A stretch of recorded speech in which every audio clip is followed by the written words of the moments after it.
the wearing of the headscarf for the women. This seems to have become so major, a major aggravation. Why should women who want to wear a veil, why should this have been such a source of aggravation today? Why is that? I don't understand it. I mean, if a naked woman walked in this room here, meaning wearing a bikini or a G-string, she would have the right to just walk just like anybody else.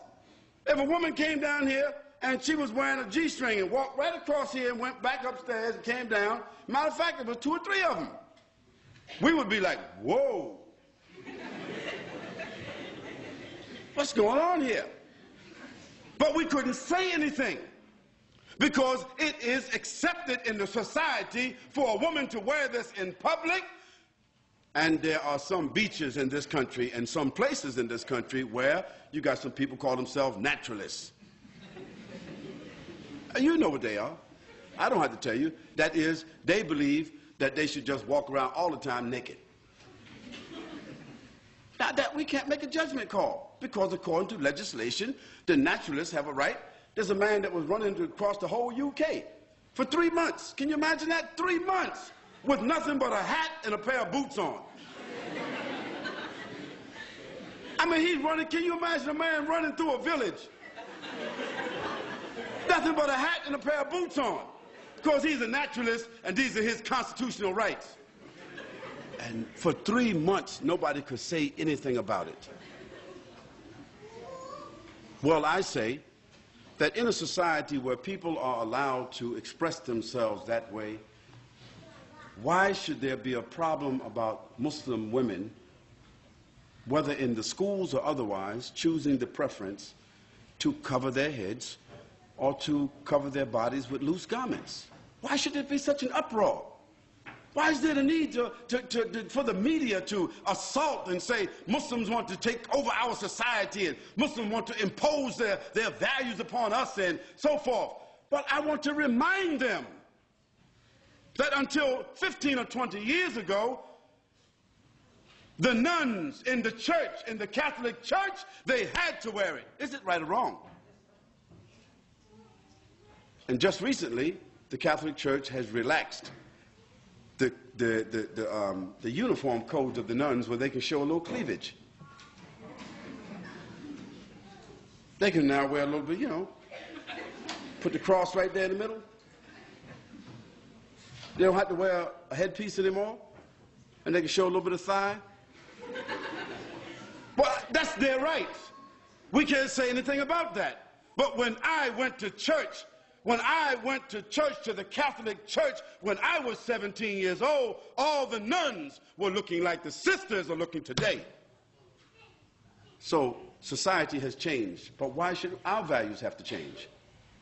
Those Muslim ladies who want to wear the full scarf and want to wear loose clothing, they're doing so because God said so, not because their husband said so, not because they're Arabs or Indonesians or Malaysians or Africans. No, they're doing it because God says so. So if our religion, which is the same religion of Moses and Abraham and David and Solomon and Jesus and John the Baptist, if we have the same religion as all those prophets, and we are all monotheistic people basically, Christians and Jews and Muslims, taking our sources from the same, taking our scripture from the same sources, and we can see in the history of our religions that women dress this way consistently, then why is it an aberration because our women want to wear that today?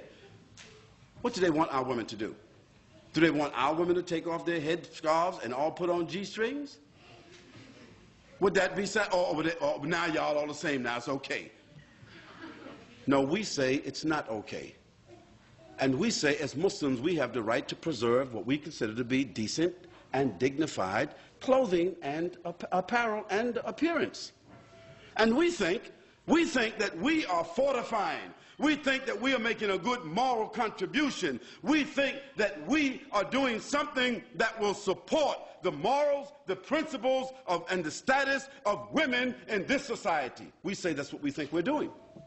And do we have the constitutional right to make what we consider to be a moral contribution to the fiber of this society based upon our religion? Of course we do. And we don't have to apologize. And if somebody wants to know, if we are unable to explain, we do not have to explain.